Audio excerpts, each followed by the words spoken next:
Hey everybody, welcome back to another Did I Ever Beat That Game episode. And today we're going to talk about The Legend of Zelda: A Link to the Past, because my favorite series of all time, pretty much, is The Legend of Zelda. And just going back through the history of this, I think I've got just about every game that exists for Zelda here. But let me see. Let's see. Let's run through them. Legend of Zelda for the NES, check. Legend of... Oh, no, Zelda 2, The Adventures of Link for the NES, check. Legend of Zelda, A Link to the Past, check. Legend of Zelda, Link's Awakening for the Game Boy, check. Legend of Zelda, Ocarina of Time for the N64, check. Legend of Zelda, Majora's Mask, check. N64 also. Legend of Zelda, Oracle of Seasons, and Oracle of Ages. That's a check and a check, and those are Game Boy Color games. Legend of Zelda, A Link to the Past, and Four Swords. I do not have that for the Game Boy Advance, but I do have... it'll come up in a second. The Legend of Zelda, Wind Waker. Check. Got that for the GameCube and the Wii U. And then The Legend of Zelda, Four Swords Adventure for the GameCube. Don't have that. I don't remember ever even playing it. Legend of Zelda Minish Cap for the Game Boy Advance, check. Legend of Zelda Twilight Princess, check. Legend of Zelda Phantom Hourglass for the DS, check. Legend of Zelda Spirit Tracks for the DS, check. Legend of Zelda Skyward Sword for the Wii, check. Legend of Zelda Link Between Worlds for the 3DS, check. Legend of Zelda Triforce Heroes, check, but I have not played that yet. I have it. I haven't even tried it yet. Legend of Zelda Breath of the Wild, check. And I do have Four Swords because it was a free download off of the eShop, the Virtual Console on the DSi, I think it was first, but it's been on other stuff too. So, got a lot of games. And one more than any is The Legend of Zelda: A Link to the Past. So I got this when it first came out back in 1992 on the SNES, and I probably played about 60 to 70% of this. And then probably during the, late 90s, early 2000s, I got rid of my SNES somewhere in the late 90s. Kind of got rid of it I left it behind somewhere, and then never went back to pick it up. And I was probably just using emulators in the early 2000s and late 90s, and I remember playing it then, and I probably got through about 30-40%. And then in 2007, when the Wii came out and the Virtual Console came out, that really rekindled my fire for classic retro gaming and stuff. And I picked it up on the Wii. I think it came out in 2007, but I probably got it in 2008 because we didn't get a Wii that first year. We had to wait because they were just none available. And then, again, I probably could go back to that save file and see that I've got about 60% or so on that. So in 2013, I decided, you know what? I'm going to pick up a used copy. I'd got another SNES. I was getting back into retro gaming, and probably did about 40% on that one and kind of left it. And then in 2014 bought it on the Wii U, probably only got through about 10-15%. Then in 2016 I bought it on the 3DS, thinking I could play it portably, probably only got through about 10% on that one too and left it. And then the SNES Classic came out in 2017. And again, I probably played 10, 15, maybe 20%. So, as you can see right here, I am now playing the original. The used copy of the original I got. The battery save still works. And of course, I picked it back up right where I left off, and I was about 40% into it. So, I was like, you know what? I'm finally going to finish this. And of course, I foolishly chose to use this version instead of using one where I could just use save states and probably complete it with less running around. And if you make a mistake, you could just pull the save state up before a boss battle or something. Nope. I went through this whole game on the original cartridge, and I'd say it probably probably took me somewhere around 30, mid 30 hours. And yep, I finally beat it. A mere 30 years after it originally came out in Japan, 29 years after it came out in America. Almost to the month right now. So, no surprises anymore, but I was just surprised at how often I've purchased this game because I love it. I love the graphics. I love the gameplay. It's so fun. It does get harder and harder. You can see here, this stuff is just miserable to get through sometimes. And when you're talking about not being able to just do a save state, you know, when you find a difficult spot, it takes you a few times because you're restarting these levels over and over. If you watch, again, if you don't want to see the end, don't watch the end of this because it's going to be a big spoiler, obviously.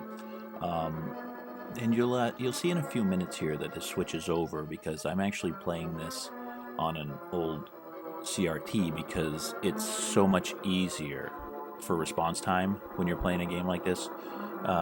You know, maybe not so much on a Zelda game, but still, you know, that little bit of lag that new TVs have can really throw you off.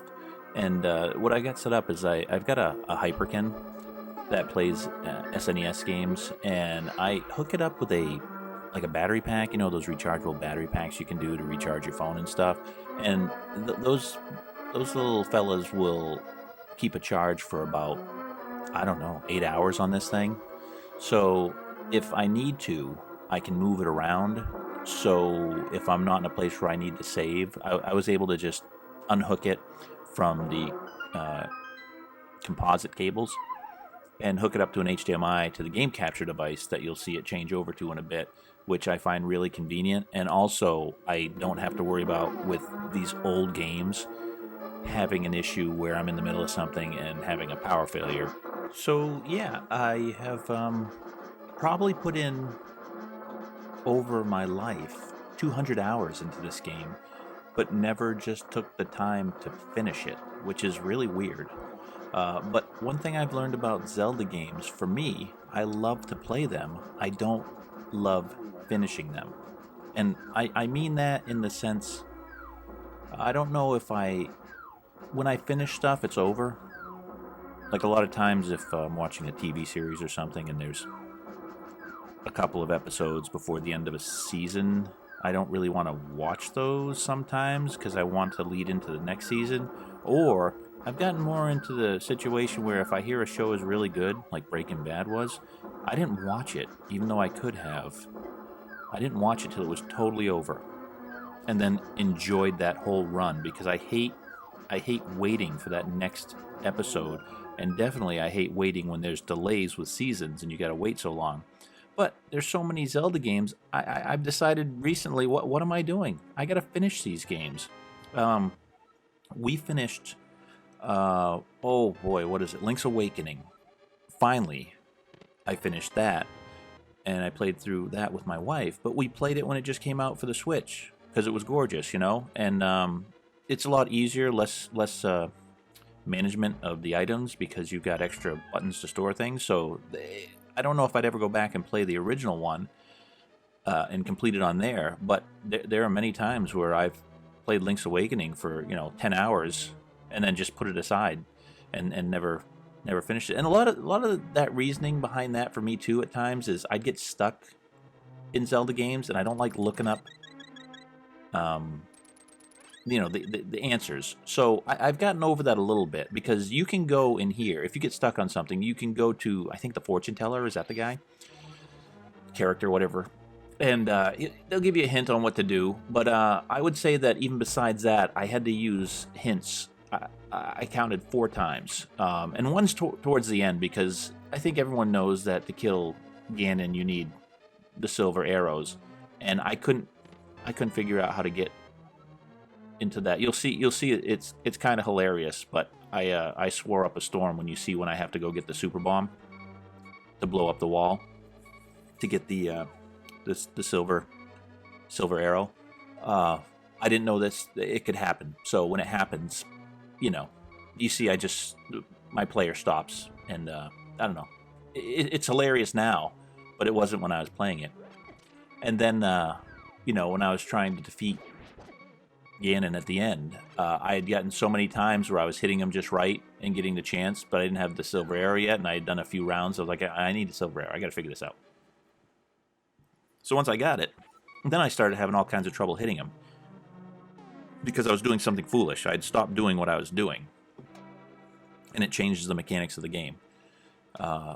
So I probably spent about 2 hours extra on the final phase of defeating Ganon than I should have because I changed the way I was playing.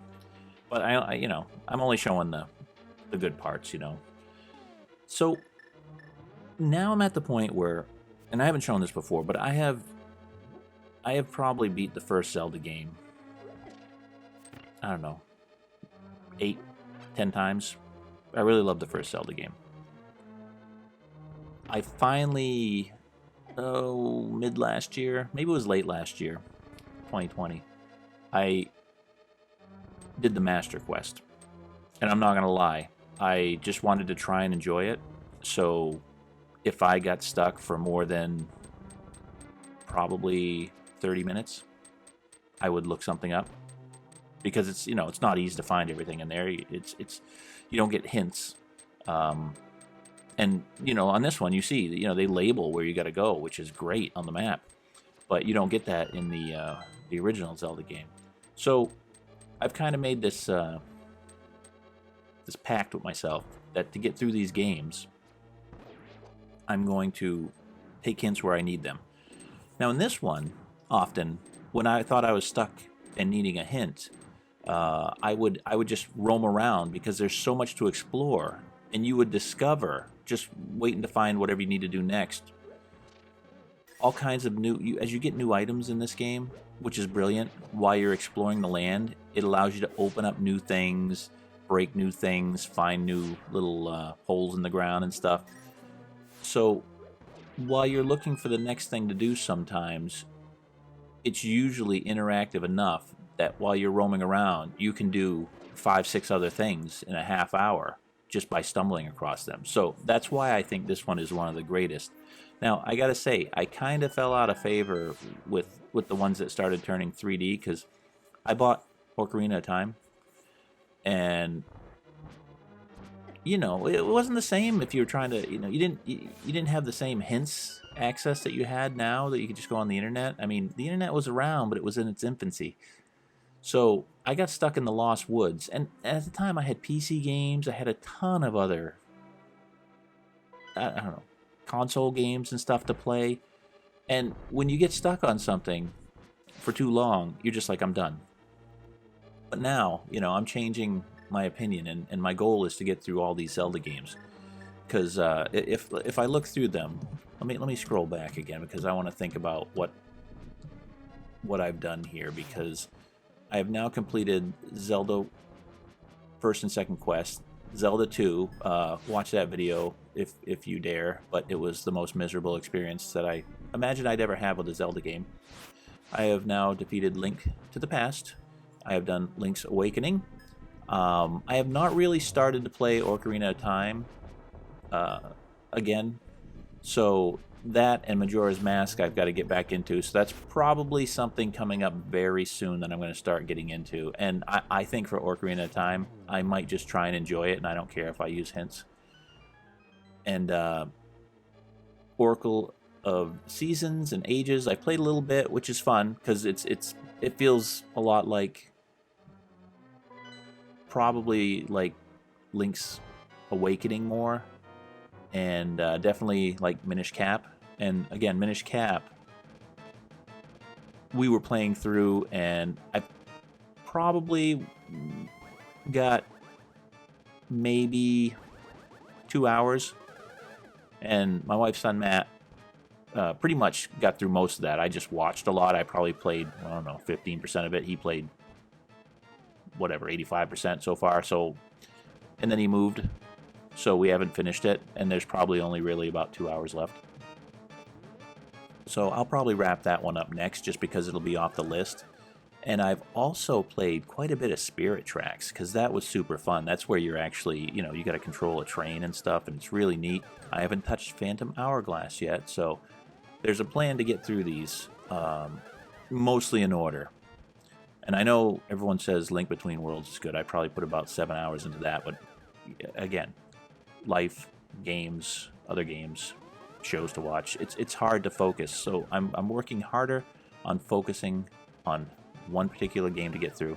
I might dip in and out of other games, but I'm always gonna try and plow through the one game that's gonna be my major focus. So that's what I'll be doing.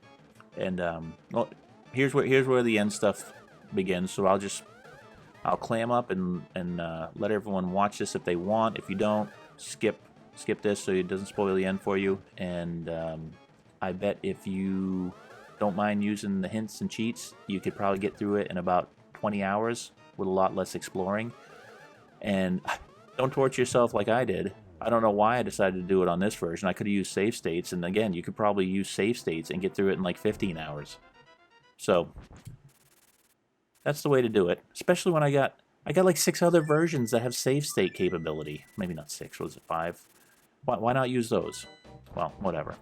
It's fun for me to go back and play these games in their original state and prove that I could pretty much do it if I had to. So, I don't know. That's just the old school part of me. Maybe I'll get over that too in another 10 years and just want to enjoy things even more. So, glad you stopped by to watch, and we'll see you next time. So long.